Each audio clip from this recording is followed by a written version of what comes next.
The Syrian desert stretched endlessly in every direction, a vast ocean of sand and rock baking under the relentless afternoon sun.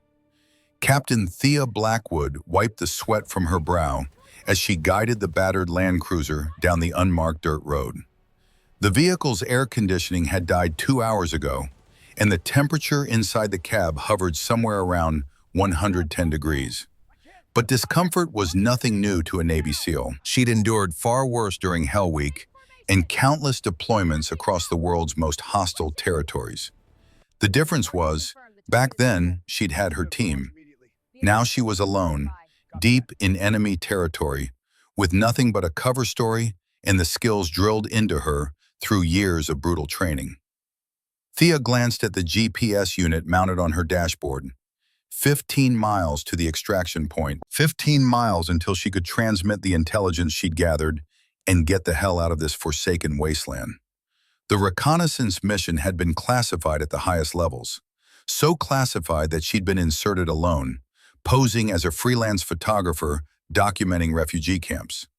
Her SEAL Team 6 patch and military ID were buried in a waterproof container 300 miles north, hidden beneath a rock formation she'd memorized down to the last detail. Here, she was just Thea Mitchell, a civilian with a camera and a death wish for wandering into conflict zones. The engine coughed. Thea's eyes immediately dropped to the instrument panel. The temperature gauge was redlining, the needle buried so far into the danger zone it looked ready to break through the glass. She eased off the accelerator, but the damage was already done. The engine coughed again, more violently this time, and then died completely. The Land Cruiser rolled to a stop in the middle of nowhere, surrounded by nothing but sand, rocks, and the skeletal remains of buildings destroyed in conflicts long past. Ghosts of wars that never seemed to end. "Damn it," Thea muttered, slamming her palm against the steering wheel. She popped the hood and stepped out into the furnace-like heat. The air hit her like a physical force, stealing the breath from her lungs.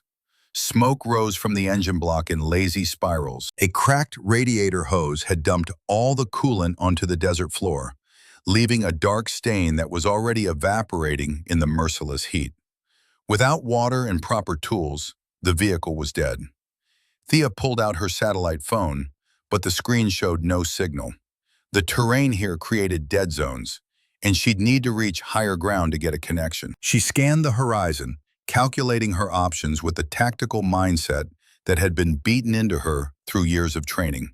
15 miles to extraction, on foot, in hostile territory, with at least 6 hours of brutal heat before nightfall.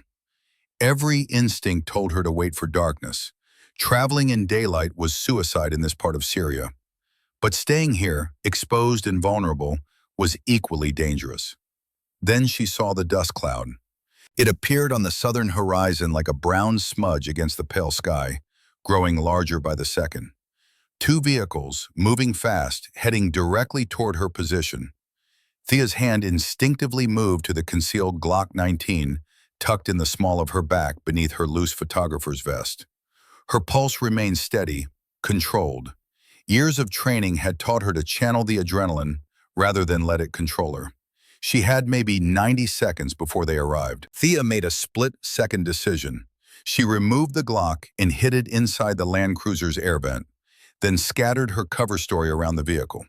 Camera equipment, press credentials, maps marked with refugee camp locations, a worn journal filled with observations about humanitarian conditions. If these were locals, maybe they'd help. If they were militia or worse, she needed to appear harmless, vulnerable, and most importantly, valuable, alive. The vehicles skidded to a stop 30 yards away, kicking up clouds of dust that obscured them briefly. When the dust settled, Thea's heart sank. 2 modified pickup trucks, the kind favored by mercenary groups and militias throughout the region. 11 men emerged, all armed with AK-47s and various sidearms. They wore mismatched tactical gear, not quite military, not quite civilian. Private contractors or opportunistic thugs. Either way, bad news. Their leader was impossible to miss. He stood about 6'4" with a shaved head and a jagged scar running from his left eye to his jaw, a memento from some past violence that had nearly cost him his sight. He wore desert camouflage pants and a black tactical vest bristling with ammunition magazines. A Russian-made pistol hung from his hip, but it was his eyes that sent a chill down Thea's spine despite the heat. Cold, calculating, the eyes of a predator who'd done this many times before. "Well, well," he said in accented English, his voice like gravel grinding against stone. "What do we have here, boys?" The soldiers fanned out in a loose semicircle, weapons raised but not quite aimed at her yet. Thea's mind was already working, cataloging everything with the tactical precision that had kept her alive through 3 combat deployments. 11 hostiles, various weapons. Leader is right-handed based on holster placement. 2 soldiers on the left show poor muzzle discipline, fingers on triggers, anxious. The young one in the back has his safety still engaged. 3 obvious exits, but all covered, vehicles positioned to block retreat. "Please," Thea said, letting her voice shake slightly, her face showing fear. "I'm just a photographer. My car broke down. I need help." The leader approached, his boots crunching on the gravel. He looked her up and down with the assessment of someone who dealt in human trafficking before. Someone who knew exactly how much a Western woman might be worth to the right buyer. "Photographer," he laughed, and his men joined in nervously. "Out here alone. You are either very brave or very stupid, woman." "The refugee camps." Thea gestured weakly toward her scattered equipment. "I'm documenting conditions for international press. I have credentials, papers. Everything is legitimate." "I don't care about your papers," the man interrupted. He turned to his men and spoke rapidly in Russian. Thea understood every word. Language training was part of SEAL qualification, but she kept her face blank, uncomprehending. He was telling them to search her vehicle thoroughly and bind her hands. They would take her to their compound and contact various groups to see who would pay the most for a Western hostage. Maybe ISIS. Maybe one of the other networks. Whoever offered the highest price. A soldier with a patchy beard grabbed her roughly by the arm. "Move," he grunted in broken English. Thea stumbled, playing the part of a terrified civilian perfectly. Another soldier zip-tied her wrists in front of her. Amateurs, she thought. Hands in front gave her options. Hands behind the back would have been smarter. But these men were overconfident. They saw a woman, alone and afraid, and assumed she was helpless. That was their first mistake. They threw her gear into one of the trucks with careless violence. Equipment that had cost thousands of dollars, now treated like garbage. Then they shoved Thea into the back of the second vehicle, sandwiched between 2 soldiers who reeked of sweat and cigarettes. The leader climbed into the passenger seat and turned to look at her with a cruel smile. "Do you have family?" he asked. "Someone who will pay to see you again?" Thea met his eyes briefly, then looked down submissively, playing her role. "Yes," she whispered. "Please, I'll cooperate. Just don't hurt me." The man laughed again, satisfied with her fear. "Smart girl. You cooperate, maybe you live through this. Maybe." As the trucks roared to life and began the journey deeper into hostile territory, Thea let her head hang low, the picture of despair. But behind that mask, her mind was racing through scenarios, cataloging everything she observed. The soldiers were undisciplined. They'd already made a dozen tactical errors. They'd searched her vehicle, but not thoroughly enough. They'd restrained her hands loosely. They assumed she was helpless.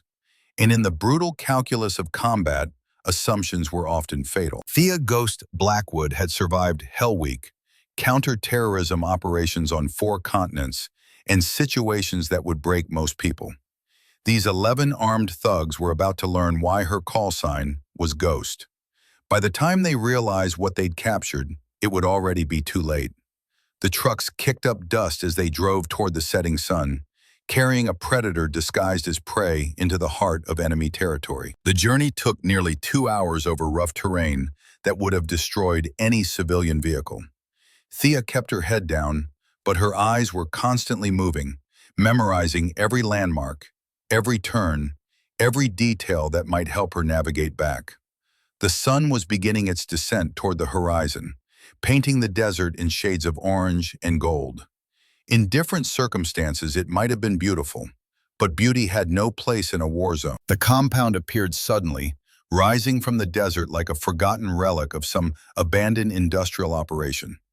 It had once been a mining facility or perhaps a military outpost from decades past. Now it was a crumbling collection of concrete buildings, surrounded by deteriorating chain-link fence topped with rusted razor wire. Guard towers stood at two corners, though only one appeared occupied. Thea noted the weak points immediately, her tactical mind never resting. The northeastern section of fence sagged badly, the posts rotted through at the base. The western building had a partially collapsed roof, creating a potential entry or exit point.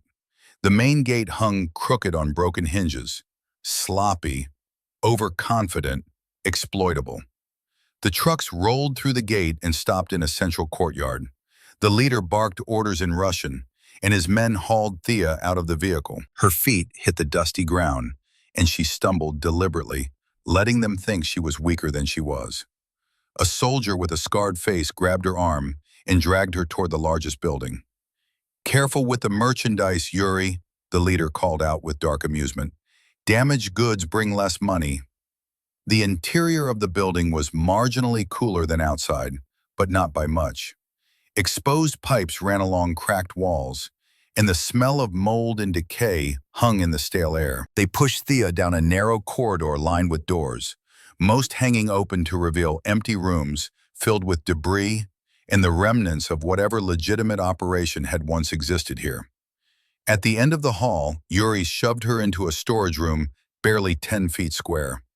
The room contained a metal shelf unit, some empty crates, and a barred window set high in the wall. A single bare bulb hung from the ceiling, currently unlit. Thea's trained eyes immediately began cataloging everything in the split second before the door closed. The window bars looked old, possibly loose. The door was solid, but the lock mechanism was basic. The shelf unit could be dismantled for makeshift weapons or tools. "Stay quiet and maybe you see tomorrow," Yuri said in broken English before slamming the door. She heard a key turn in the lock, followed by retreating footsteps. Thea stood motionless for a full minute, listening. The compound was coming alive with activity.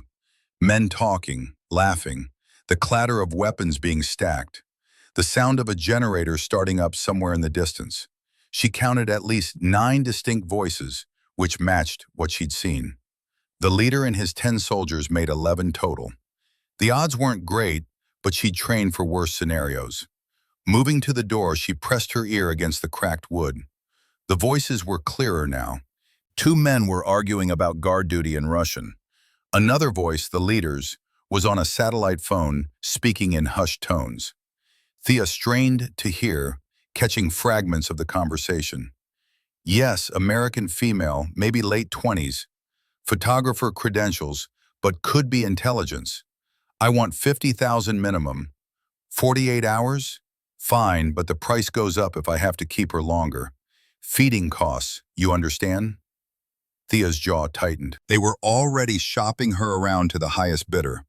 48 hours meant she had less than 2 days before this situation went from bad to catastrophic. Once they moved her from this location, escape would become exponentially more difficult. She examined her zip tie restraints. They'd used cheap ones, probably from a hardware store rather than proper tactical flex cuffs. Amateur hour. But she needed something sharp or abrasive to cut through them. Her hands went to her hair, carefully searching. There, the hairpin she'd modified months ago during a training exercise. It was disguised as a regular bobby pin, but was actually high-tensile steel with a sharpened tip. She'd carried it on every mission since, a habit that was about to pay off. Working slowly and methodically, Thea positioned the hairpin between her teeth and used her bound hands to manipulate it. After several minutes of careful effort, she managed to wedge the sharpened end against the plastic zip tie. It would take time, maybe hours, but she could cut through it eventually. For now, she left it in place, maintaining the appearance of being properly restrained. The window was next. Thea dragged one of the empty crates to the wall and stood on it, bringing her eyes level with the barred opening. The view was limited but useful. She could see part of the courtyard, the occupied guard tower, and the main gate. The sun was setting now, long shadows stretching across the compound like dark fingers. She tested the bars gently. The middle one definitely had give. Years of desert heat and cold had weakened the concrete around it, creating hairline fractures that could be exploited. Footsteps approached her door again. Thea quickly stepped down from the crate and moved to the center of the room, head bowed, the picture of a defeated prisoner. The door opened and a young soldier entered, carrying a plastic bottle of water. This wasn't Yuri or any of the others who'd captured her. This was someone new. Younger, maybe early 20s, with sandy hair and nervous eyes that didn't quite match the hardened mercenaries outside. He set the water down on the floor near her feet, keeping his distance like she might be contagious. "Drink," he said quietly. His accent was different from the others, Eastern European, possibly Ukrainian or Belarusian. "Thank you," Thea said softly, her voice trembling just enough to sound genuine. She made no move toward the water, keeping her eyes downcast in a submissive posture she'd practiced 1,000 times in SEER school. "What's your name?" she asked after a moment. The soldier hesitated, glancing back at the open doorway. "Mikhail," he finally said. "Mikhail," Thea repeated gently. "You seem different from the others. How did you end up here?" His face tightened with something like shame. "Is not your concern." "I'm sorry," Thea said quickly. I'm scared. They're talking about selling me to terrorists. Please, is there any way you could—" "I can do nothing," Mikhail interrupted, but his voice lacked conviction. "I have no choice in this." "Everyone has choices," Thea said, looking up to meet his eyes for just a moment. "Every single day we choose who we want to be." Mikhail's hand trembled slightly on his rifle strap. For a moment, something like conflict passed across his young face. A war being fought behind those nervous eyes. Then he shook his head sharply. "You don't understand.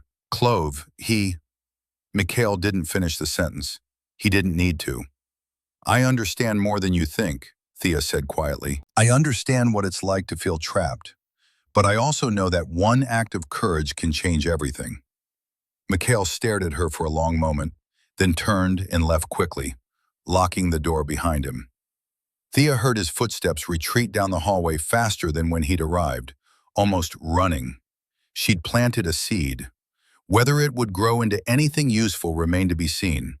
But in her experience, the conflicted ones were always the weak link in any unit, the ones who still had a conscience buried under the fear and coercion.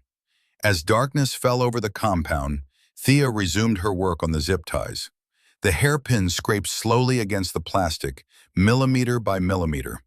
Outside her window, she heard the soldiers settling in for the night. Someone had started a fire in the courtyard. She could smell the smoke, hear the clink of bottles. They were drinking, celebrating their prize catch. Perfect. Drunk soldiers made mistakes. Thea worked through the evening, her fingers cramping from the awkward angle, sweat dripping despite the cooling temperature. The zip tie was weakening, developing small cuts and abrasions where the sharpened hairpin had done its work. Another few hours, maybe less, and she'd have one hand free. Through the thin walls, she continued to listen and learn. 3 men were on guard duty, 1 in the tower, 2 patrolling the perimeter. The rest were in the main barracks building, getting drunk and playing cards. The leader, Clove, had his own quarters in the western building. The armory was somewhere in the southern structure, but she'd need to explore to find the exact location. At around 10 o'clock, the compound quieted down. The fire in the courtyard was doused. The drunken laughter faded to occasional murmurs. Guard shifts changed, and she heard Yuri complaining about having to take the midnight watch. Thea kept working. The hairpin was slick with sweat now, but the zip tie was nearly severed. Just a little more pressure, a little more time. Then she heard the heavy footsteps. They were different from the others, slower, more deliberate, full of menace. They came down the hallway and stopped directly outside her door. A key rattled in the lock. The door swung open, and Clove's massive frame filled the doorway, backlit by the corridor's dim light. He stepped inside and closed the door behind him with a finality that made Thea's skin crawl. "Time for us to have a private conversation, journalist," he said, his scarred face splitting into a predatory grin. "I want to know exactly who you are and who might pay the most to get you back." Thea kept her head bowed, her hands positioned to hide the nearly severed zip tie, her body language screaming fear and submission. But inside, her mind was ice-cold and calculating. Clove stepped closer, reaching for her chin with rough, calloused fingers. And Thea decided the time for playing victim was almost over. Not yet, but soon. Very soon. Clove's fingers gripped her chin roughly, forcing her head up. His breath reeked of vodka and stale cigarettes. Up close, the scar on his face was even more grotesque, a twisted reminder of violence that had carved its way from temple to jaw. He studied her face with the cold assessment of a man who dealt in human suffering for far too long. "You have pretty face," he said, his English thick with Russian inflection. "Rich family, yes? Daddy will pay big money to get his little girl back." Thea let tears well in her eyes. An old SERE school trick. Sometimes the best weapon was appearing harmless. "Please," she whispered, her voice breaking, "I'll give you whatever you want. My father, he has money. I can call him. Just please don't hurt me." Clove's grin widened. He released her chin and stepped back, seemingly satisfied with her terror. "Tomorrow you make phone call.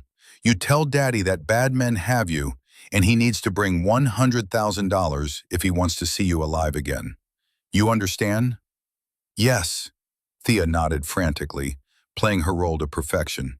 "Yes, I understand. I'll do exactly what you say." "Good girl," Clove said, patting her cheek condescendingly, like she was a pet who'd learned a trick. "You cooperate, maybe I let you live when this is finished. Maybe." He laughed at his own dark humor and turned toward the door. But then he paused, his hand on the doorknob. He turned back, and something in his expression had changed. The cruel amusement was gone, replaced by something harder, more dangerous. "Wait," he said slowly. "I want to see what you are carrying." Thea's heart rate spiked, but she kept her breathing steady. "They already searched everything. Your men took all my equipment." "Not equipment," Clove said, moving back toward her with renewed interest. What are you carrying? Empty your pockets. All of them." This was bad. If he found the concealed items she'd hidden, items that no simple photographer would carry, her cover would be blown completely. "I don't have anything," Thea protested weakly. "They already took everything." "Empty your pockets," Clove repeated, his voice dropping to a growl that promised violence if she didn't comply. Thea hesitated for just a moment, then slowly reached into her vest pockets with her bound hands, pulling them inside out to show they were empty. Her pants pockets next, revealing nothing but lint and a few Syrian coins. Clove watched her carefully, then nodded. "Good. Now your boots." Thea's blood ran cold. In her left boot, tucked against her ankle, was her brother's dog tag, the one piece of him she'd carried on every mission since his death. The one thing she couldn't bear to leave behind. "My boots?" she asked, her voice genuinely shaking now. "You think I am stupid? American soldiers, they always hide things in boots. Keys, knives, money. Take them off. Now." Thea had no choice. She sat on the floor and slowly unlaced her right boot, pulling it off. Clove took it, examined it thoroughly, found nothing. He tossed it aside. "Other one," he commanded. Thea's hands moved to her left boot, unlacing it with deliberate slowness, trying to buy time to think. But there was no way out of this. If she refused, he'd know she was hiding something important. She pulled the boot off. The dog tag fell out, hitting the concrete floor with a small metallic clink that sounded like thunder in the silent room. Clove's eyes locked onto it immediately. He bent down and picked it up, turning it over in his massive hands, reading the inscription in the dim light. Blackwood, Ethan J. Major, United States Army, O positive. The temperature in the room seemed to drop 20 degrees. Clove's head snapped up, his eyes boring into Thea with sudden, terrible recognition. Blackwood, he repeated slowly. This is military tag, American military.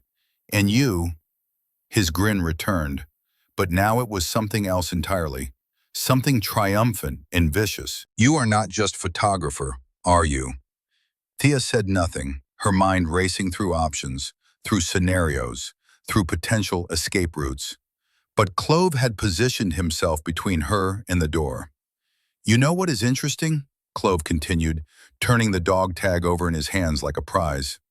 I remember this name, Blackwood, Major Ethan Blackwood, February 11th, 2016, near Al-Hasaka. He paused, watching her face for a reaction. My men, we had contract with different group back then. We did ambush on American convoy. Very successful ambush. Killed 7 Americans. One of them was Major. Brave man. Fought hard. But brave men die same as cowards when bullets find them. Thea's hands clenched into fists, the zip tie cutting into her wrists. Every muscle in her body wanted to launch at him, to tear that dog tag from his hands, to make him pay for what he just admitted. But she forced herself to remain still. He was your family? Clove asked, his tone almost conversational now. Brother? Father?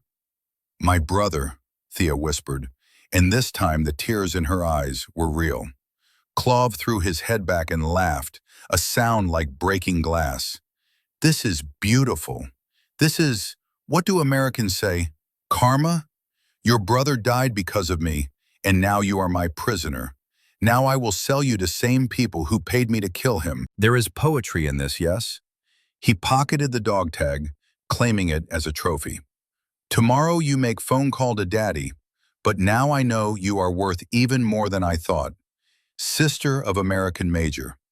Maybe not just Daddy who pays, maybe American government pays too. Maybe I asked for 200,000, 300. Clove moved to the door, his mood improved considerably by this discovery. Sleep well, journalist, he said mockingly. Tomorrow you learn what it means to be truly valuable. The door slammed shut. The lock clicked into place. Thea sat in the darkness, her brother's dog tag gone, her cover compromised, her situation deteriorated from bad to catastrophic. But she wasn't crying anymore. The tears had been replaced by something else, something cold and focused and absolutely lethal. Clove had made a mistake. He'd given her a reason beyond survival. He'd given her a mission beyond escape. He'd given her revenge. And Thea Ghost Blackwood was very, very good at completing her missions. She returned to the zip tie with renewed intensity, the hairpins scraping faster now, fueled by controlled rage. The plastic gave way with a quiet snap. Her right hand came free. She worked her left hand loose, then massaged her wrists, restoring circulation. Now for the window bar. Thea climbed back onto the crate and gripped the loose bar with both hands, applying steady, increasing pressure. The concrete crumbled slightly around the base. With enough force and time, she could work it loose. But not tonight. The metal on concrete grinding would alert the guards. She needed to be patient, methodical, precise. She had 48 hours before the sale went through. 48 hours to gather intelligence, plan her escape, and make Clove regret the day he'd crossed paths with the Blackwood family. Thea Ghost Blackwood settled onto the floor, conserving energy, waiting for the perfect moment. The compound had no idea what storm was brewing in this small storage room, but they would, soon. The compound was silent except for the occasional cough from a guard or the rustle of wind through broken fences. Thea lay on the concrete floor, her body still but her mind racing through tactical scenarios. She'd spent the last 3 hours working the loose window bar, and now it moved freely in its concrete housing, ready to be removed when the moment came. 2 in the morning.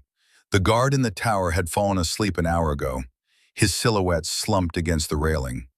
The two perimeter guards had gotten lazy, both sitting together near the main gate, sharing cigarettes and talking in low voices.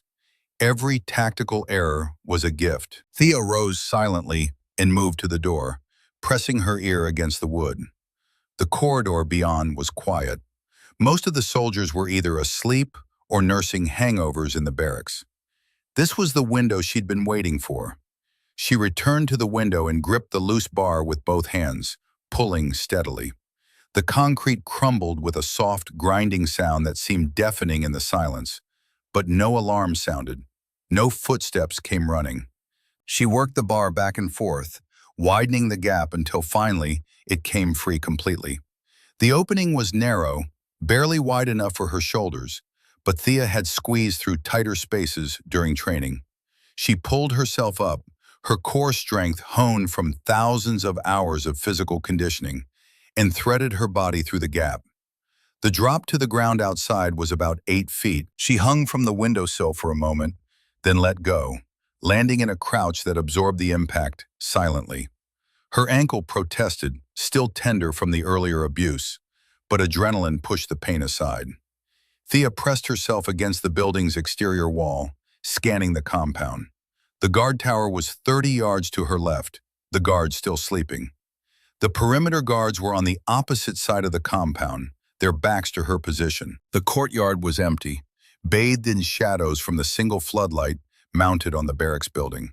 She moved like her call sign suggested, a ghost. Every step was deliberate, weight distributed to avoid loose gravel. She stayed close to the walls where shadows were deepest, her dark clothing blending with the night. The southern building where she'd seen the soldiers carrying equipment earlier was her target, the armory. She reached the building's entrance and tested the door, locked, but it was a simple padlock on a hasp, not a sophisticated security system. These men were overconfident, relying on the remote location and their numbers rather than proper security measures. Another mistake. Thea needed something to break the lock or pick it. She scanned the area and spotted a pile of tools and debris near the building's corner, remnants from whatever legitimate operation had once existed here. She found a pry bar, rusted but serviceable. The lock broke with a soft crack that made her freeze, waiting for a response. None came. She eased the door open and slipped inside, closing it behind her. The interior was pitch black. Thea pulled out the small penlight she'd concealed in the lining of her vest, a habit from countless missions. Never go anywhere without a light source. The narrow beam cut through the darkness, revealing exactly what she'd hoped to find. Racks of AK-47s lined the walls. Ammunition boxes were stacked in organized rows. Grenades, flashbangs, even what looked like an RPG launcher. These weren't just opportunistic thugs, they were well-supplied mercenaries with serious backing. Thea grabbed an AK-47 and checked the action. Smooth and well-maintained. She loaded a fresh magazine and stuffed additional magazines into every available pocket. A tactical vest hung on a hook, and she swapped her photographer's vest for it, the familiar weight of proper gear settling onto her shoulders like an old friend. Flashbang grenades went into the vest pouches. She grabbed a tactical knife and secured it to her belt. Then she did something that would pay dividends later. Moving quickly but methodically, she removed the firing pins from every other rifle in the armory, pocketing them. When Klov's men came here for weapons, half of them would find useless hunks of metal. Confusion and delay would multiply her advantages. She was about to leave when her penlight caught something that made her pause. A laptop, partially hidden under a canvas tarp on a workbench. It looked out of place among the weapons and ammunition. Thea moved closer and lifted the tarp fully. The laptop was newer, expensive, and next to it was a folder filled with papers. She opened the folder, her penlight scanning the contents. Her blood ran cold. Maps of American military installations, detailed schematics of the compound at Al-Tanf, guard rotation schedules, weak points in perimeter defenses. This wasn't just random intelligence gathering. This was operational planning for an attack. But it got worse. Beneath the maps was a typed document in English and Arabic. A target list. A timeline. The plan was detailed and sophisticated. A coordinated assault on Al-Tanf in 36 hours, timed to coincide with a supply convoy arrival when the base's attention would be divided. Estimated casualties, 70 to 100 American personnel. Thea's jaw clenched. This changed everything. She couldn't just escape anymore. If this attack went forward, dozens of her fellow service members would die. Men and women who'd never know the threat was coming. She quickly photographed every page with her penlight's built-in micro camera, another piece of equipment she'd concealed in her gear. Then she turned her attention to the laptop. It was password protected, but Thea didn't need to access it.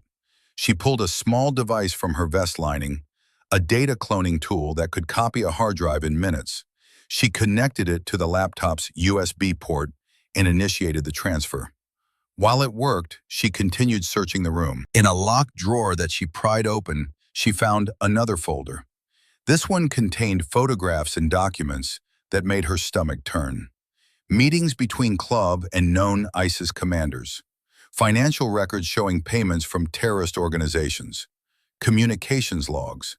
And then, a list that made everything clear. 17 names, all with addresses in major American cities. New York, Washington, D.C., Houston, Chicago, Los Angeles. Sleeper agents, cells waiting to be activated. This wasn't just about one attack on a military base. This was part of a larger network, a coordinated effort that could span multiple targets across 2 continents. The data transfer completed, Thea pocketed the device and carefully returned everything to its original position. Clove couldn't know what she'd discovered. Not yet. She was halfway to the door when she heard voices outside.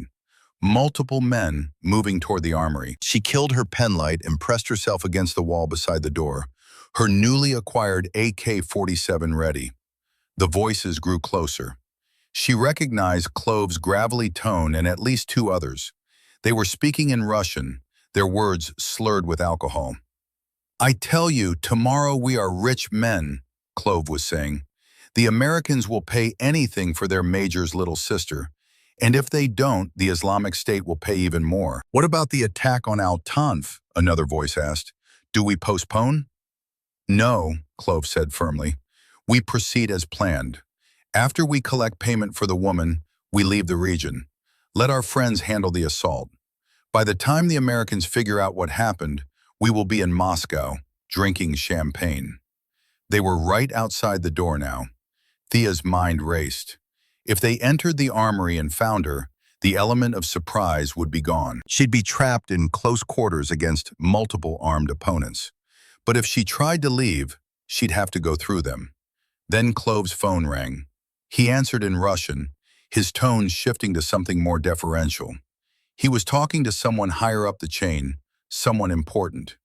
"Yes, sir. The woman is secure. Yes, tomorrow morning we make the call. 200,000, minimum. No, there have been no complications." He paused, listening, then laughed.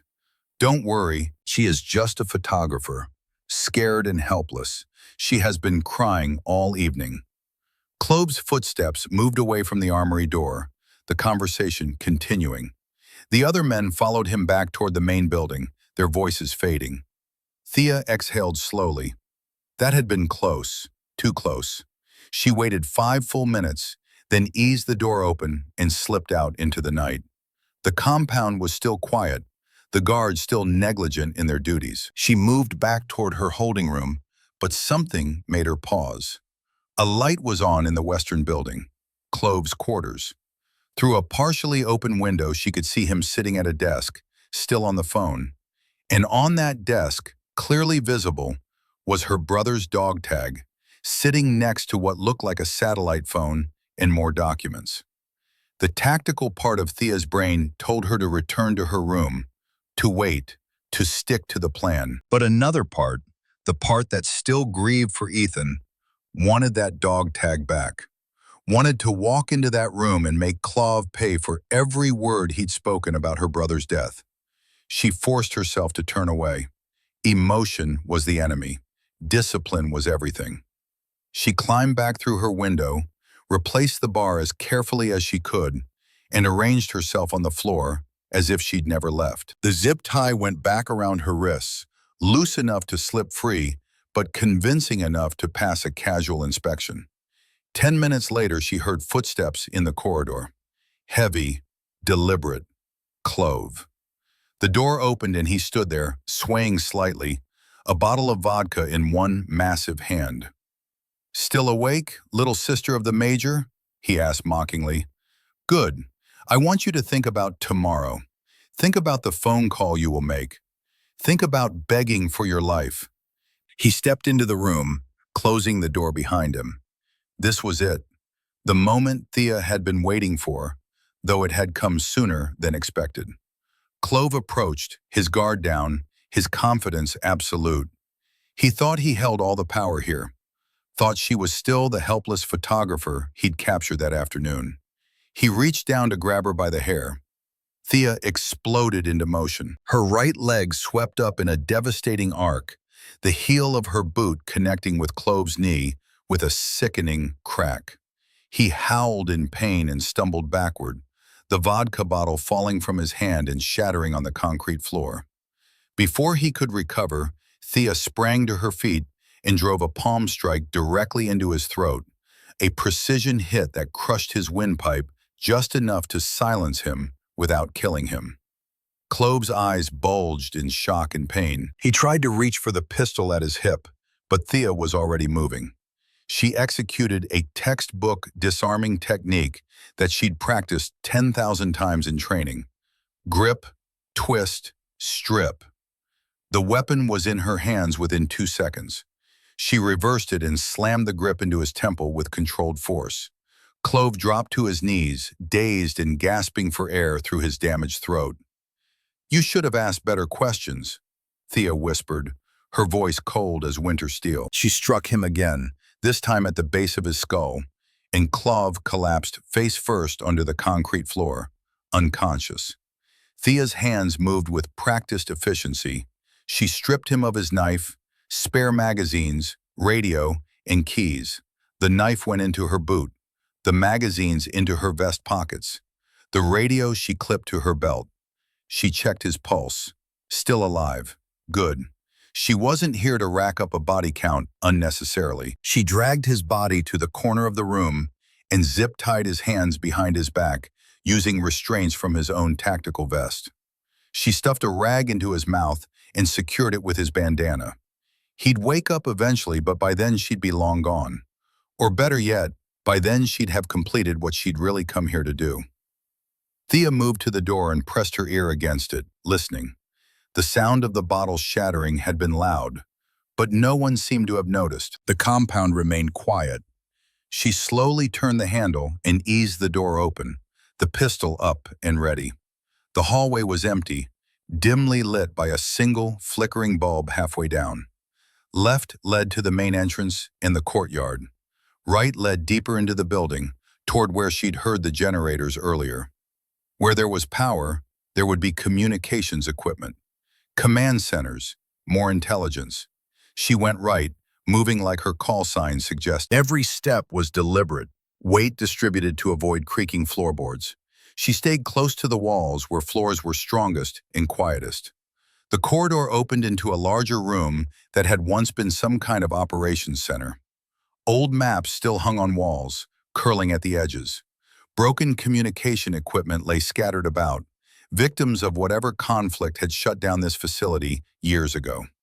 2 doorways led out, one to the courtyard, one to another interior corridor. Thea heard voices outside, guards talking in Russian.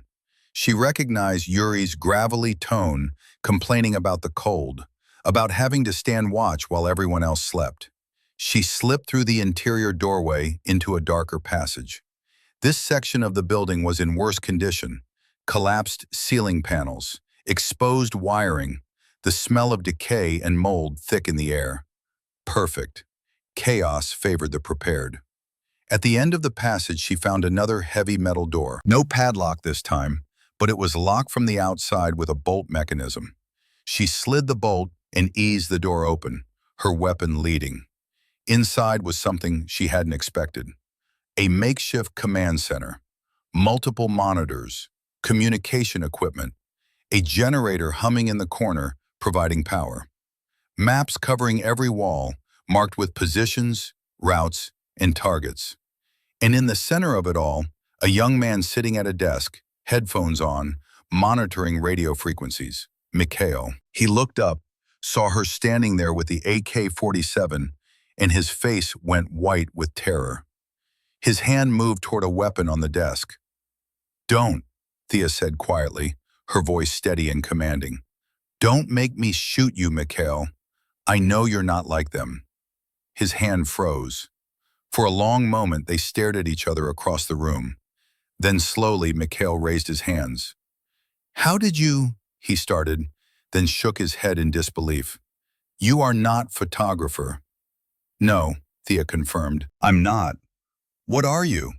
"Someone who needs your help," Thea said, lowering her weapon slightly but keeping it ready. "And someone who can help you in return. I meant what I said earlier. You still have a choice." Mikhail's eyes darted to the door behind her, then back to her face. "Klov will kill me. If I help you, if he finds out, he will kill my family back in Ukraine." "Klov is currently unconscious and zip-tied in my holding room," Thea said calmly, "and I can protect your family. I have resources you can't imagine. But I need to know right now, Mikhail, are you going to help me, or are you going to raise the alarm?" His hand was still trembling, hovering in the air between surrender and reaching for the weapon on the desk. The moment stretched out, balanced on a knife's edge. Then Mikhail slowly lowered his hands and pushed the weapon across the desk toward her. "What do you need?" he asked quietly, his young face showing the weight of the decision he just made. Thea moved quickly into the room, checking the monitors.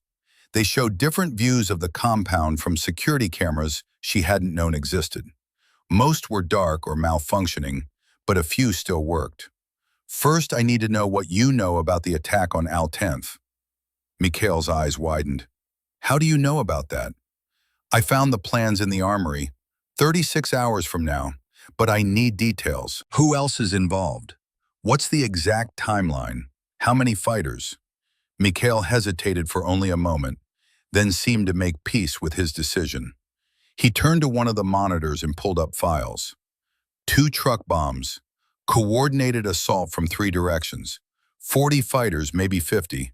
They plan to hit during the supply convoy arrival, when the gates are open and attention is divided. Who's leading it? Commander from Islamic State. I have heard name but never seen face. Very careful, very smart. The attack is meant to be statement. Proof that Americans are not safe anywhere in Syria. Thea felt cold fury building in her chest. 50 fighters, 2 truck bombs, against a base that would be vulnerable during a supply operation. The casualties would be catastrophic.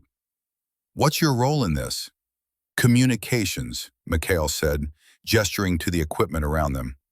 "I monitor frequencies, relay messages between Klov and the others. I did not want this. I was forced. My sister, she is still in Ukraine. Klov has connections there. If I refuse, if I run, they will hurt her." Thea studied his face and saw genuine fear, genuine regret. This was a kid who'd gotten in over his head, trapped by circumstances and threats against his family. "Here's what's going to happen," she said, her voice taking on the tone of command. "You're going to help me gather every piece of intelligence in this room. Documents, files, communication logs, everything. Then you're going to help me transmit it to my people. In exchange, I will personally guarantee your safety and your sister's safety. You have my word." "And who are you?" Mikhail asked. "That your word means anything?" Thea looked him in the eyes. "Captain Thea Blackwood, United States Navy, SEAL Team 6, and when I give my word, I keep it." Mikhail's face showed shock, then understanding. then something that might have been hope. "You are the ghost," he whispered. "I have heard stories, but I thought they were just stories." "They're not," Thea said. "Now help me save some lives." For the next 20 minutes, they worked quickly and quietly. Mikhail showed her where Clove kept the most sensitive information: the financial records that tracked money from terrorist organizations, the communication logs that revealed the entire network of contacts, the operational plans for not just Al-Tanf, but other potential targets. Thea copied everything onto her data cloning device, building a comprehensive intelligence package that would be invaluable to military intelligence and counterterrorism operations. Then they heard it. Voices in the corridor. Multiple men moving fast. Someone had found Clove. "They know," Mikhail said, his face going pale again. Thea grabbed her rifle and moved to the door. Through a crack, she could see soldiers running through the compound, weapons ready, shouting in Russian. "Find her! Search everywhere! The American has escaped." An alarm suddenly pierced the night, a hand-cranked siren that someone was desperately spinning. Lights flickered on throughout the compound. The entire hornet's nest was awake now. Thea turned to Mikhail. "How many are left, not counting Clove?" 10, maybe 9 if someone is still passed out drunk. 9-1. The odds weren't great, but she'd faced worse. "Stay here," Thea commanded. "Lock this door behind me. Don't open it for anyone except me.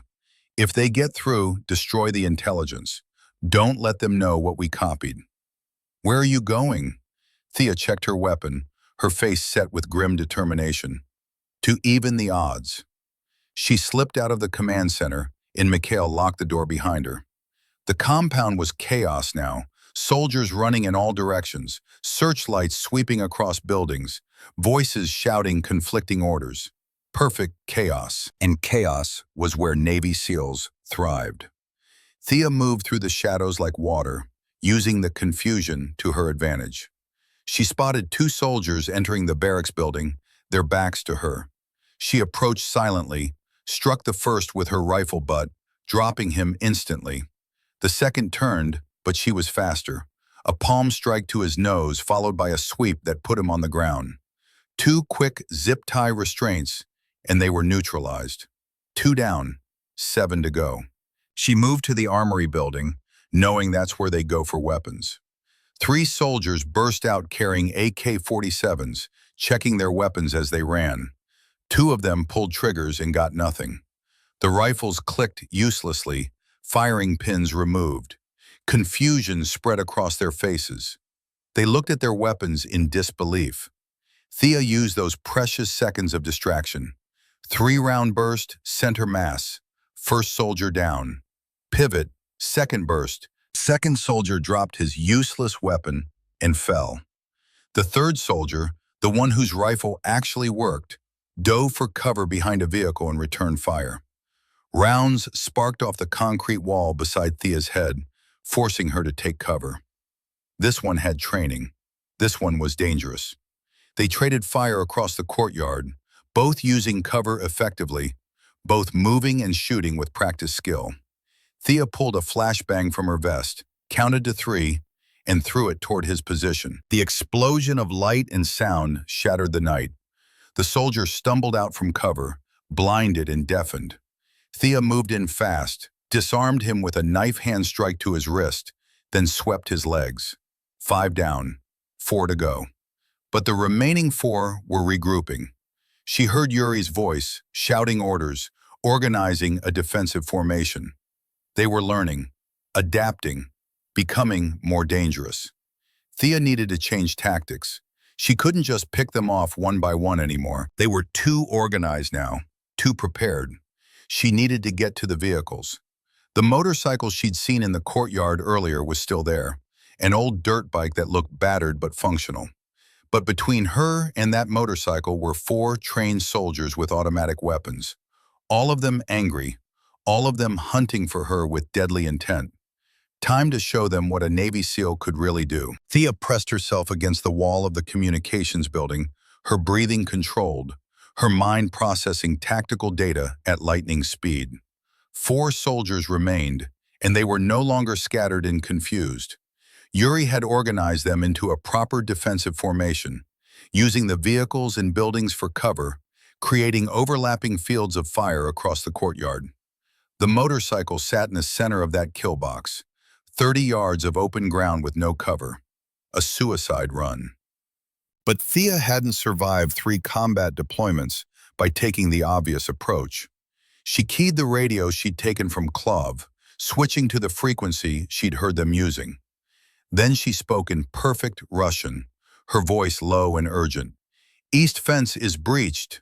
2, maybe 3 infiltrators coming through the eastern perimeter." She clicked off immediately and moved, counting in her head. 3, 4, 5 seconds. Then she heard exactly what she'd expected. Yuri shouting orders, confusion in his voice. 2 of the soldiers breaking formation, running toward the eastern fence to investigate the phantom threat. Divide and conquer. Thea moved the moment they turned their backs. She sprinted across the courtyard at an angle, using a burned-out barrel for momentary cover. One of the remaining soldiers spotted her and opened fire, but she was already moving, already 2 steps ahead of where he'd aimed. She returned fire on the run, controlled bursts that forced him to duck behind the truck he was using for cover. Then she was at the motorcycle, her hands working the ignition wiring with practiced speed. More gunfire erupted from her left. Yuri had realized the eastern fence call was a diversion. He was screaming at his men, redirecting them back toward the courtyard. The motorcycle engine sputtered, coughed, and roared to life. Thea threw her leg over the seat just as the 2 soldiers who'd run to the eastern fence came back into view, their weapons raised. She twisted the throttle and the bike surged forward, but not toward the gate, toward the communications building. She skidded to a halt outside the door where Mikhail was locked inside and pounded 3 times, their prearranged signal. The door flew open and Mikhail stood there, eyes wide with fear and adrenaline. "Get on!" Thea shouted over the engine noise. Mikhail hesitated for only a second, then grabbed his small backpack and jumped onto the bike behind her. Bullets zinged past them, sparking off metal and concrete. Thea gunned the engine and spun the bike toward the main gate. But Yuri and his remaining soldiers had anticipated this. They'd positioned themselves to block the gate, 4 men with automatic weapons, all aimed at the narrow exit. Thea didn't slow down. She accelerated directly toward them, the motorcycle engine screaming. At the last possible second, she yanked the handlebars hard right and sent the bike into a controlled slide. They skidded sideways past the soldiers, so close Thea could see the shocked expressions on their faces. She regained control and aimed for a collapsed section of the western fence she'd spotted during her initial reconnaissance. The bike hit the gap at 40 miles per hour, the rusted chain link tearing away as they burst through into the open desert. Behind them, the compound erupted with activity. Engines roared to life. Headlights stabbed through the darkness. The 2 pickup trucks that had captured her were now in pursuit, loaded with angry soldiers, hungry for revenge. Thea leaned low over the handlebars, coaxing every bit of speed from the aging motorcycle. Mikhail clung to her back, his arms wrapped around her waist, his body pressed close to reduce wind resistance. The trucks were faster on open ground, their engines more powerful, their drivers familiar with this terrain.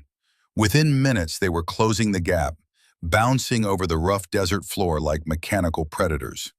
Gunfire cracked through the night. Rounds kicked up sand around the motorcycle's tires. One bullet punched through the rear fender with a metallic clang that Thea felt more than heard. She glanced back and saw both trucks gaining, their headlights getting brighter, closer. Yuri was in the lead truck, leaning out the passenger window with his AK-47, firing in controlled bursts. Professional, disciplined, deadly. Ahead, Thea spotted what she'd been looking for. The rocky outcrop she'd memorized during the drive to the compound. A cluster of large boulders in broken terrain that would favor a single person on foot over vehicles. She angled toward it, the motorcycle protesting as she pushed it beyond its designed limits. The fuel gauge was dropping rapidly. She had maybe 10 miles left in the tank, and the extraction point was still 20 miles away. The math was simple and brutal. She couldn't outrun them. She had to outfight them. The rocks loomed ahead, dark shapes against the star-filled sky. Thea killed the motorcycle's headlight, plunging herself into darkness, but making her harder to track. She relied on memory and peripheral vision, steering between obstacles by instinct. Behind her, the trucks were closing in, their drivers overconfident in their superior firepower and numbers. They thought this was over, thought they'd run her down like an animal. They were wrong. Thea reached the rock field and ditched the motorcycle deliberately, letting it crash into a shallow ravine where it would be hidden from immediate view. She and Mikhail tumbled off, rolling with the momentum, absorbing the impact across shoulders and backs, exactly as they'd been trained. Well, as she'd been trained. Mikhail just tried not to break anything. They scrambled behind a large boulder just as the first truck roared into the rock field at full speed. Thea had positioned herself perfectly, with a clear sight line and good cover. She steadied her aim and squeezed the trigger. 3-round burst into the front left tire. The tire exploded with a satisfying bang, and the truck swerved violently, the driver losing control at high speed. It crashed into a boulder with a tremendous crunch of metal and breaking glass. 4 soldiers tumbled out, disoriented and cursing in Russian. The second truck slammed on its brakes, stopping short. 4 more soldiers piled out, using their vehicle as cover. Yuri was among them, and he was furious. "Fan out," he shouted in Russian. "She's in the rocks. Flank her position and kill her." Thea smiled coldly in the darkness. They were thinking like conventional soldiers. Overwhelming force, standard tactical formations, predictable. But she was thinking like a guerrilla fighter.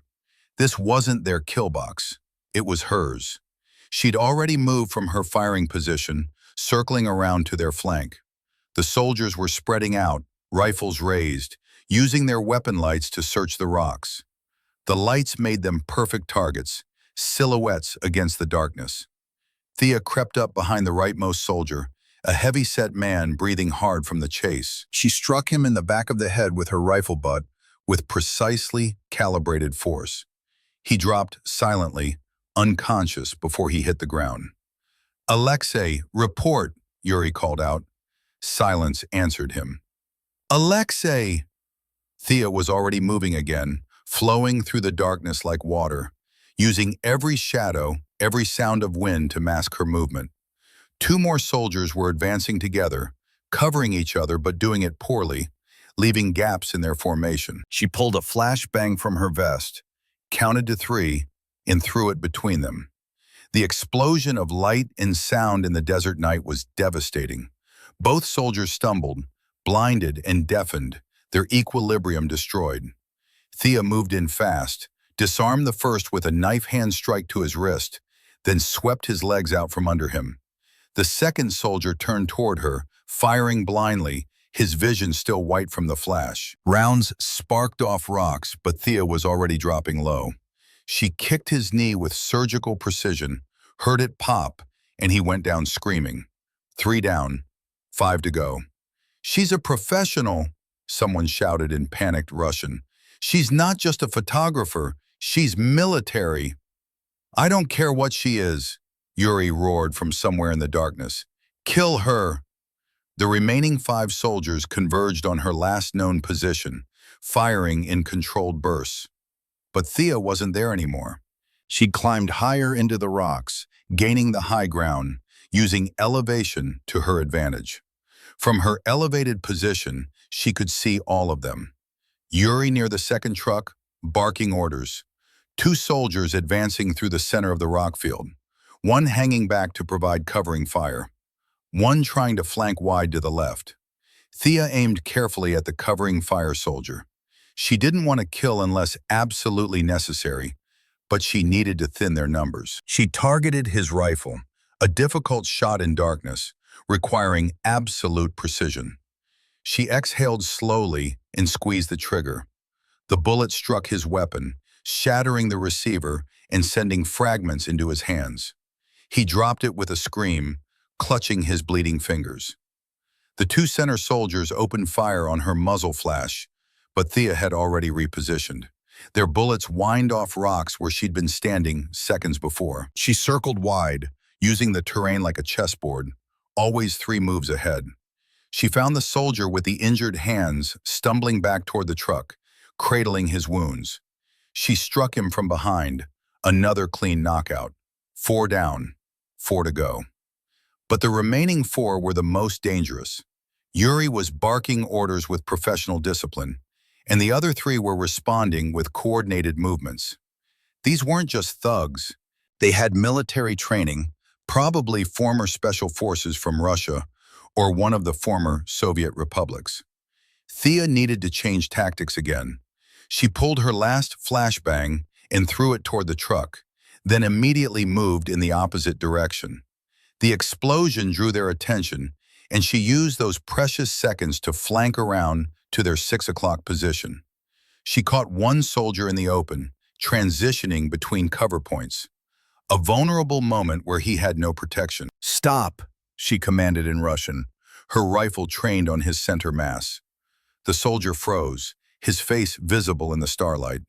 He was young, maybe mid-20s, with fear written across his features.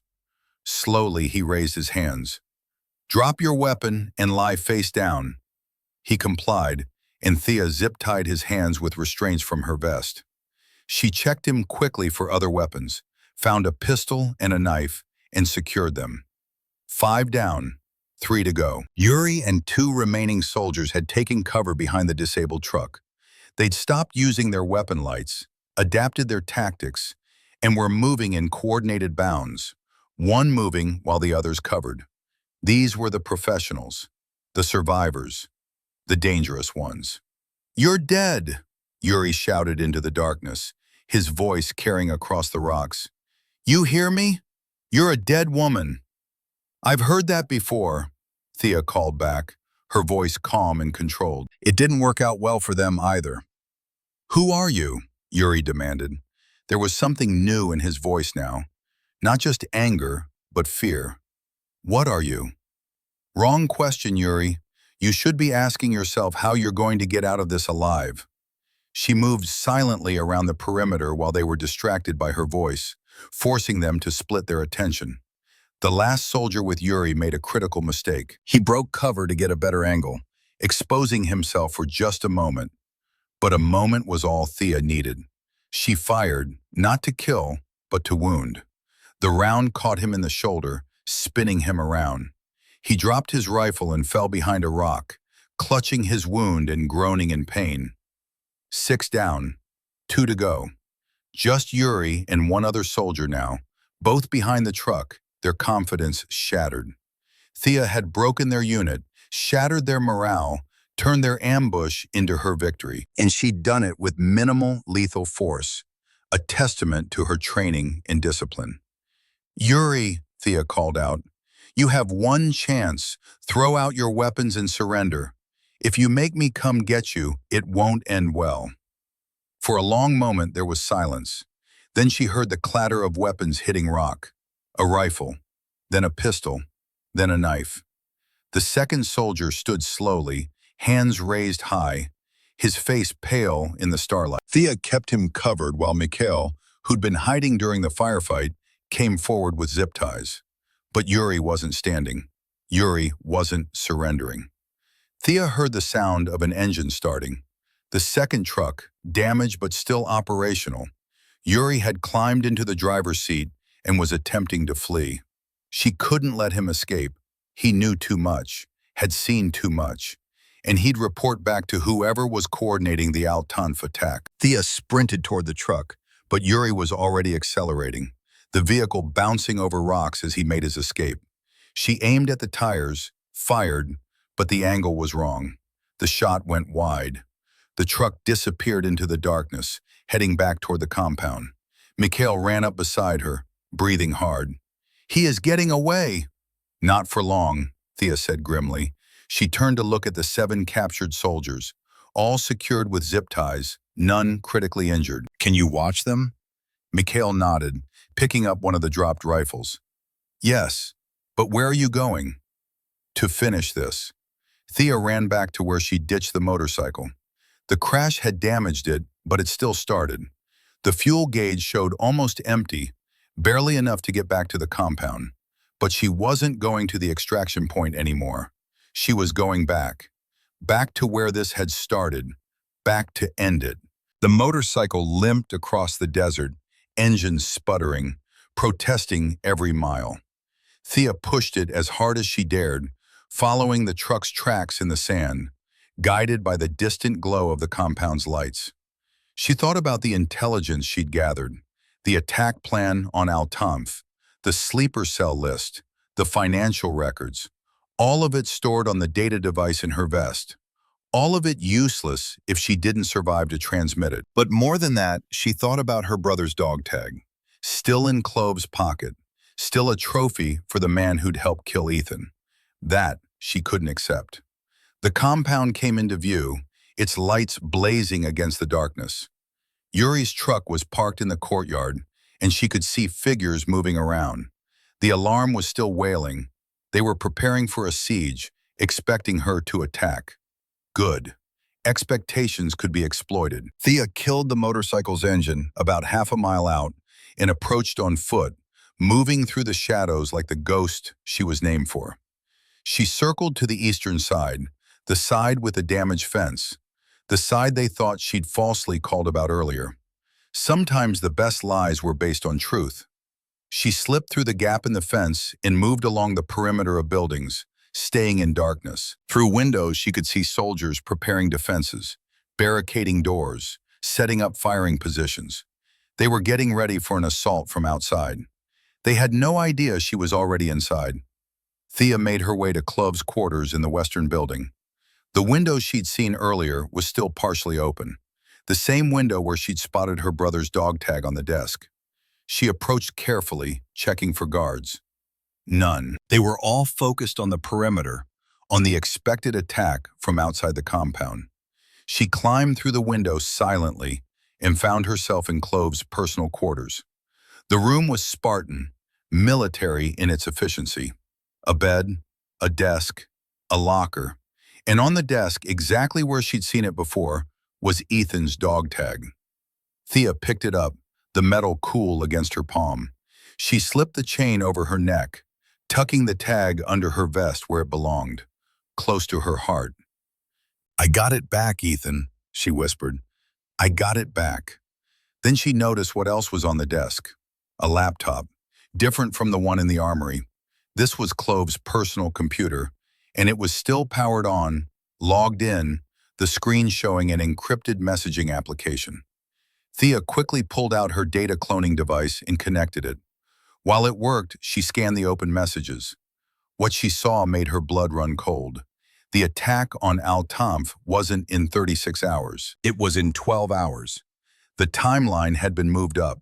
Someone, some higher authority in the network, had ordered the acceleration of the operation. Thea read through the messages, her tactical mind processing the implications. 2 truck bombs, 50 fighters, 3 separate assault teams, and the attack was timed for dawn, when the morning shift change would leave the base momentarily vulnerable. Dozens of American service members, men and women who'd wake up this morning expecting another routine day, who'd never see the attack coming, unless she warned them. The data transfer completed. Thea had everything now, the complete intelligence package, proof of the network, the sleeper cells, the financial backing, and now the revised timeline for Al-Tanf. But she had no way to transmit it. Her satellite phone had been in the Land Cruiser, which was long gone. The communication equipment in the command center was designed for local operations, not long-range military frequencies. She needed to get to higher ground, needed to reach a position where her emergency beacon would work, where she could call for extraction and get this intelligence to the people who could act on it. But first, she had unfinished business.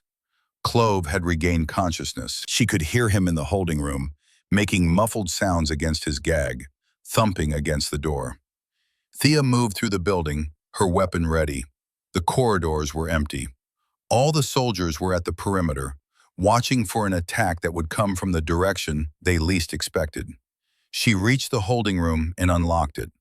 Clove was there, still zip-tied, still gagged, his eyes blazing with fury when he saw her. He tried to surge to his feet, but his damaged knee gave out and he collapsed back down. Thea removed his gag. "You," he snarled, "you are dead. My men will find you and they will make you suffer before they kill you." "Your men are scattered across the desert," Thea said calmly. "7 of them zip-tied and waiting to be picked up by my people. The rest either unconscious or fled. Your operation is over, Clove." His scarred face twisted with rage. "You think you have won? You think this changes anything? The attack on your base will still happen. 50 fighters, 2 truck bombs. Your people will die screaming, and there is nothing you can do to stop it." "Actually," Thea said, pulling out the data device, "there's quite a lot I can do. I have all your files now, all your plans, all your contacts. By the time the sun rises, every person in your network will be compromised. The attack on Al-Tanf will be stopped. The sleeper cells in America will be rolled up. Everything you've built is about to come crashing down." Clove's face went pale as he understood the magnitude of what she'd taken from him. "How?" he whispered. "How did you do this? You are just one woman." "I'm not just a woman," Thea said. "I'm a Navy SEAL, and you made the fatal mistake of underestimating what that means." She zip-tied him more securely and replaced his gag. Then she moved to the window, checking the courtyard. Yuri and the remaining 2 soldiers were setting up a defensive position near the main gate, their attention focused outward. Perfect. Thea triggered her emergency beacon, a small device she'd concealed in her vest lining. It sent out a burst transmission on encrypted military frequencies, a signal that would be picked up by satellites and relay stations across the region. Help was coming, but it would take time. She estimated she had maybe 30 minutes before the first response team arrived. 30 minutes to hold this compound against Yuri and his remaining soldiers if they realized she was inside. 30 minutes to protect the intelligence that could save dozens of lives and dismantle a terrorist network. She moved to the communications building where Mikhail had been. The door was still locked. She knocked the prearranged pattern. No response. Thea felt a spike of concern. She picked the lock and entered carefully, weapon ready. The room was empty. Mikhail was gone. But there was a note on the desk, written in English, with shaky handwriting. "I am sorry. I must get to safety.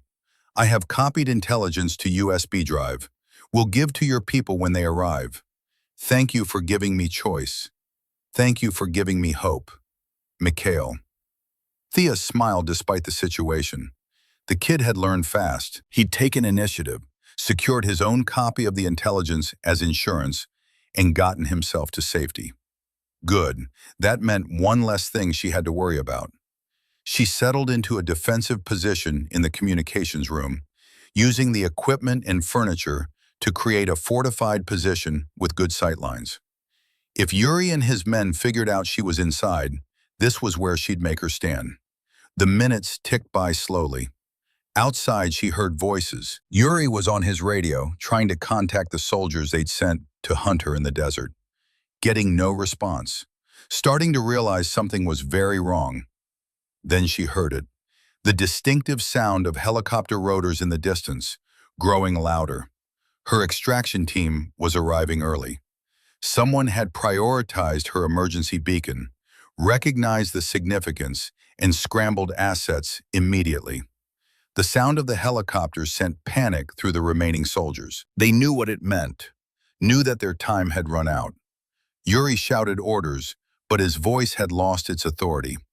The 2 soldiers with him were already running, abandoning their weapons, fleeing into the desert on foot. Deserting. Only Yuri remained, stubborn and furious to the end.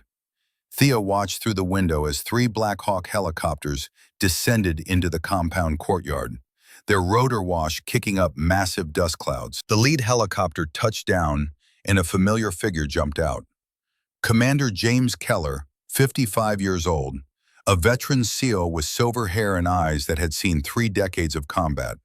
He'd been Thea's mentor through her early years in the teams, the one who'd believed she had what it took when others had doubted. He was flanked by 6 operators in full tactical gear, moving with the precise coordination of a well-trained unit. Thea emerged from the communications building, her weapon lowered, relief flooding through her. "Ghost!" Keller shouted over the rotor noise, his weathered face showing relief and amazement. "We thought you were KIA. Your last transmission said mission compromised." "Mission compromised but completed, sir," Thea said, moving toward him. She pulled the data device from her vest. Intelligence recovered. Attack on Al-Tanf prevented. Multiple hostiles neutralized or captured. Keller took the device, his experienced eyes scanning the compound, taking in the evidence of what had happened here. Unconscious soldiers zip-tied in various locations, bullet damage on buildings, the signs of a one-person tactical operation against multiple opponents. "How many hostiles?" he asked. 11 total, 7 captured in the desert, 3 secured in the compound, 1 fled on foot into the desert, all alive, mostly unharmed. Keller looked at her with something approaching awe. "You engaged 11 hostiles alone." "They engaged me, sir," Thea corrected with a faint smile. "I just finished the conversation." Medical personnel rushed forward, but Thea waved them off. "I'm mobile.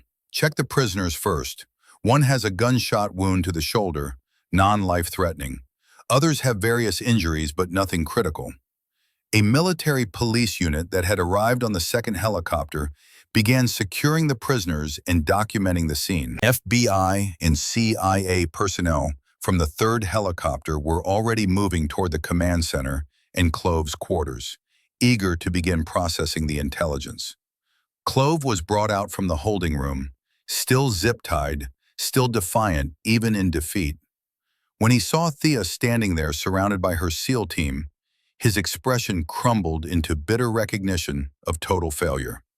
"Impossible," he muttered in Russian. "One woman, just one." Thea walked over to him, leaning down so only he could hear. "You want to know the real mistake you made, Clove?" She paused, her voice cold and hard. "You assumed that being outnumbered meant being outmatched. In my world, we call that a target-rich environment." She straightened and walked back to Commander Keller, who was briefing the military police on the intelligence recovered and the prisoners to be transported. An FBI counterterrorism agent emerged from the command center, his face showing barely contained excitement. "Commander, this is gold. Links to 3 major terrorist networks, financial trails, weapons suppliers, and this attack plan on Al-Tanf. We can stop it. We have 12 hours to coordinate with forces in the region and prevent this completely." "Make it happen," Keller ordered. He turned to Thea. "Detailed debrief once we're back at base. For now, let's get you out of this hellhole." As they walked toward the waiting Black Hawk, Thea suddenly remembered. "Sir, there's one more asset. A Ukrainian national named Mikhail, early 20s. He provided critical assistance, helped me access the intelligence, chose to stand against Clove at personal risk. He should be somewhere in the desert, on foot, probably heading north. We need to find him and bring him in." Keller nodded and spoke into his radio, coordinating a search pattern for the second helicopter team. They found Mikhail 20 minutes later, exactly where Thea predicted he'd be, walking through the desert with his small backpack, the USB drive with copied intelligence clutched in his hand like a lifeline. When the helicopter landed beside him, when the soldiers emerged with their weapons raised, Mikhail raised his hands, but didn't drop the USB drive. "I have information," he shouted over the rotor noise. "I have proof. I helped the American woman. Please, I need protection. I need safety." Thea jumped out of the lead helicopter and ran to him. Mikhail's face flooded with relief when he saw her. "You came back for me," he said, tears streaming down his young face. "I told you I don't leave people behind," Thea replied. "You made a choice to help. That matters." She turned to Commander Keller. "Sir, This man is to be placed in protective custody immediately. He's a critical witness and asset. I'm personally requesting he be considered for asylum and witness protection." Keller studied Mikhail for a moment, then nodded. "Consider it done." They flew him back to base in the third helicopter, escorted by FBI agents who would begin the process of securing his testimony and protecting his family back in Ukraine. As the sun climbed higher, fully illuminating the desert compound, Thea finally allowed herself to feel the weight of the past 30 hours. Her body ached everywhere. Her throat was bruised from Clove's earlier attack. Her arm needed fresh stitches. Her ankle throbbed with each step, but she was alive. The mission was complete, and 11 men who thought they could profit from her capture had learned a hard lesson about underestimating a Navy SEAL. The flight back to the naval base in Qatar took several hours. Thea sat by the open door of the Black Hawk, watching the desert recede beneath her, the rising sun turning the sand into an ocean of gold. A medic worked on her arm, cleaning and stitching the knife wound Clove had inflicted, while another examined her swollen ankle and wrapped it in a proper compression bandage. "You're one lucky SEAL," the medic said, shaking his head. "Another inch and that blade would have hit the artery." Thea didn't feel lucky. She felt exhausted, battered, and ready for about 48 hours of uninterrupted sleep. But she also felt satisfied. The mission, despite going catastrophically sideways, had been completed. The intelligence she'd gathered would save lives, disrupt terrorist networks, and potentially prevent attacks that were being planned.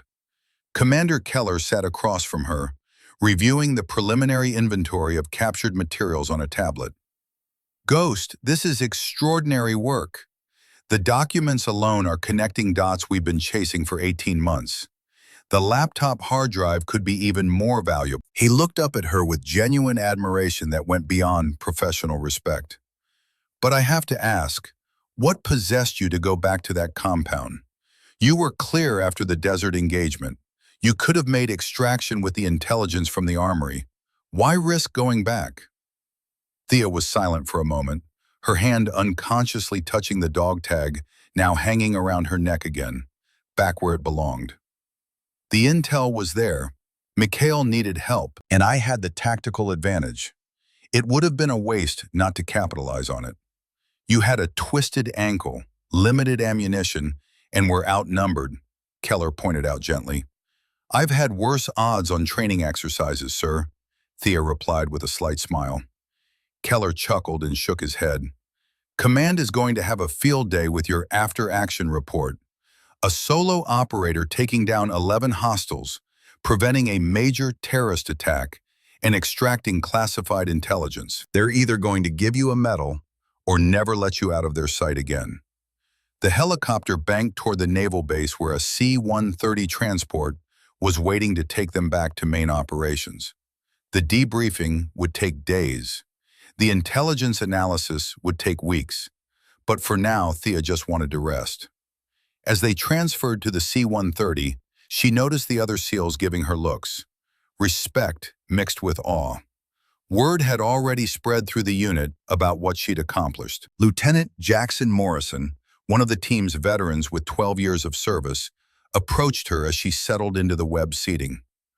"Ghost, I've been doing this for over a decade," he said quietly. "I've never seen anything like what you pulled off back there. 11 against 1, and you walked out with prisoners and intel. That's legendary stuff." Thea shifted uncomfortably. She'd never been one for attention or praise, had never sought recognition or fame. The mission was what mattered, the results, not the glory. "I did what the situation required, sir. Any of you would have done the same." "Maybe," Jackson conceded, "but most of us would have just focused on survival and extraction. You turned a hostage situation into an offensive operation. That takes a special kind of tactical thinking," he grinned, "the good kind." The C-130's engines roared to life, and the massive aircraft began its takeoff run. Thea closed her eyes, letting the vibrations and engine noise wash over her. Within minutes, she was asleep, the deep, dreamless sleep of complete physical and mental exhaustion. She woke 8 hours later as they approached the main naval base. The sun was setting again, painting the sky in brilliant oranges and purples. Her body had stiffened during the flight, every muscle screaming in protest as she moved. The debriefing began immediately upon landing. Thea was escorted to a secure conference room where a tribunal of senior officers waited. Her commanding officer, Captain Richard Hayes, an admiral from Naval Special Warfare Command, intelligence analysts from NSA, CIA, and FBI, representatives from counterterrorism divisions across multiple agencies. For 4 hours, Thea recounted every detail of her mission: the vehicle breakdown, the capture, the compound layout, her assessment of the enemy, the escape, the tactical decisions she'd made, the intelligence she'd recovered, the discovery of the Al-Tanf attack plan, and the sleeper cell network. She left nothing out, including her choice to return to the compound rather than proceed directly to extraction, her decision to engage 11 hostiles with minimal support, and the calculated risks she'd taken. The intelligence analysts were particularly interested in the documents she'd recovered and the data she'd cloned from Clove's computers. Captain Blackwood, a CIA analyst, said, spreading photographs across the conference table, "These documents show meetings between Clove's group and operatives from 3 separate terrorist organizations, including ISIS, Al-Qaeda affiliates, and Hezbollah. This level of coordination suggests something bigger than just the Al-Tanf attack. This is infrastructure for sustained operations." Another analyst, this one from NSA, pulled up files on a secure laptop. "The sleeper cell list you recovered has already led to 7 arrests in the United States. New York, D.C., and Houston. We're working with FBI to roll up the rest of the network now. By disrupting this network, Captain, you may have prevented multiple attacks on American soil." Admiral Thompson, a stern man with 40 years of service and a chest full of medals, leaned forward. His weathered face showed the weight of decades spent making hard decisions. "Captain Blackwood, your actions were extraordinary, but they also deviated significantly from your mission parameters. You were tasked with reconnaissance and intelligence gathering, not direct action against a fortified position. Can you explain your decision-making process?" Thea met his gaze steadily, her voice clear and confident. "Sir, the mission was compromised when my vehicle failed and I was captured. At that point, I had 3 options: attempt extraction on foot and risk exposure or death in the desert, allow myself to be sold to terrorists and potentially compromise national security, or neutralize the threat, complete the intelligence gathering objective, and prevent the planned attack on Al-Tanf." She paused, then continued, "I chose the option that best served mission success and would result in the greatest positive outcome for American interests. Once I discovered the attack plan in the sleeper cell network, extraction without that intelligence was no longer acceptable. American lives were at stake. I did what was necessary." The Admiral studied her for a long moment, his expression unreadable. Then he nodded slowly. "Your tactical assessment was sound. Your execution was exemplary. However, you took enormous personal risks. A lesser operator wouldn't have survived." "I didn't survive through luck, sir," Thea replied quietly. "I survived through training, discipline, and the preparation your teams provided me.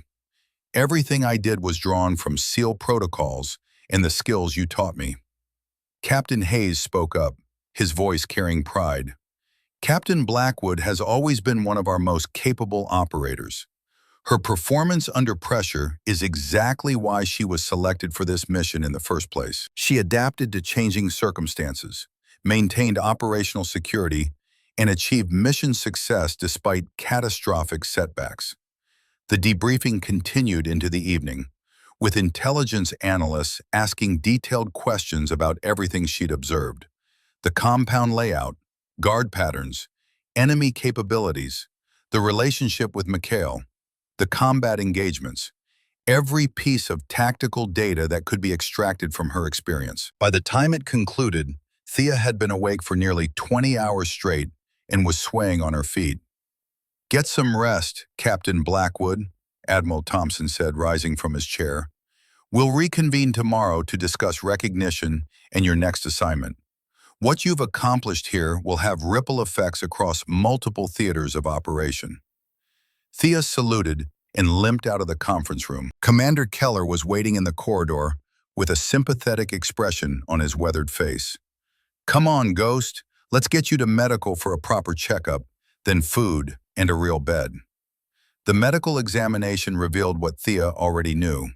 Bruised ribs, sprained ankle, multiple contusions and lacerations, severe exhaustion. Nothing that wouldn't heal with time and rest, but enough to put her on light duty for at least 2 weeks. The doctor prescribed pain medication, which Thea refused, accepting only anti-inflammatories. She'd never liked being foggy or impaired, even when injured. In the barracks, she found her personal effects waiting for her. Her actual SEAL gear, her personal weapons, her identification, everything that had been staged for her return. She showered for the first time in what felt like forever, letting the hot water wash away the desert, the blood, the physical memory of combat. The water stung her wounds, but she welcomed the pain. It meant she was alive. Clean and dressed in fresh fatigues, Thea made her way to the mess hall. It was late, and only a few personnel remained. She grabbed a tray of food and sat alone, methodically eating, rebuilding her strength. Mikhail found her there. He'd been cleaned up, given civilian clothes, and was under protective custody pending his debriefing and asylum processing. He approached hesitantly, his young face still showing the stress of the past day. "May I sit?" he asked in heavily accented English. Thea gestured to the empty chair across from her. "I wanted to thank you," Mikhail said quietly, his voice thick with emotion, "for keeping your promise, for coming back, for giving me a chance at a new life." "You earned it," Thea replied, looking up from her food. "You made the hard choice when it mattered. That takes real courage, Mikhail, more courage than most people ever have to show."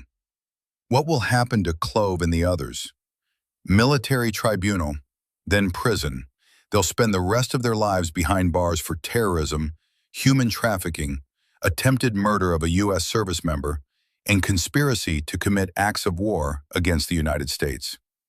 Mikhail nodded slowly, processing this. "Good. They deserve worse, but good." They sat in comfortable silence for a few minutes, two survivors processing their shared experience in their own ways.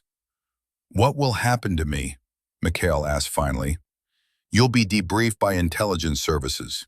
Your testimony will be critical to dismantling what's left of the network. Then, if you choose, you'll be given asylum in the United States. New identity, new location, help getting established. And we'll make sure your sister is safe. That's non-negotiable." Tears welled in Mikhail's eyes. "I can never go home." "No," Thea said gently, "but you can build a new home, a better one. You made the choice to stand against evil, Mikhail. That choice has consequences, but it also has rewards. You get to live knowing you did the right thing." Mikhail wiped his eyes and stood. "Thank you, Captain Blackwood, for everything." After he left, Thea finished her meal in solitude, thinking about choices and consequences, about the paths that led people to moments of decision, about courage and fear, and the thin line between survival and sacrifice. 3 days later, Thea stood in a formal ceremony room on the base. Admiral Thompson pinned the Navy Cross on her uniform, the second highest decoration for valor in combat.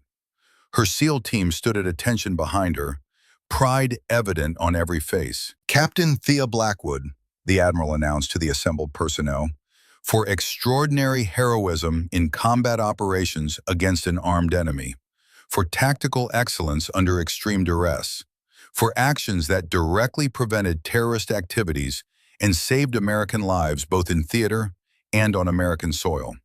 It is my honor to present you with the Navy Cross." The room erupted in applause. Thea stood at attention, her face neutral in accordance with military bearing. But inside she felt a deep sense of satisfaction. Not for the medal itself, but for what it represented. Mission success, lives saved, proof that preparation, training, and determination could overcome any odds. After the ceremony, as her teammates congratulated her, Commander Keller pulled her aside. "Command wants to know if you're ready for your next assignment," he said quietly. "There's a situation developing in the South China Sea that requires someone with your particular skills." Thea smiled, a rare, genuine expression. "When do I leave, sir?" 72 hours. Time for your ankle to heal and for a proper mission briefing. This one's going to be complex, Ghost. Deep cover, extended operation, high risk. I'll be ready, sir.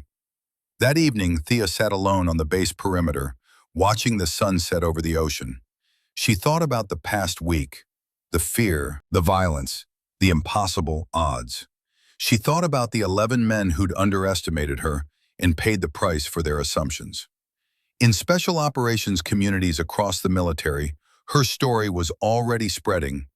The SEAL who'd been captured and turned the tables. The operator who defeated 11 hostiles alone. Ghost. The legend was growing, taking on a life of its own. But Thea wasn't interested in legends or fame.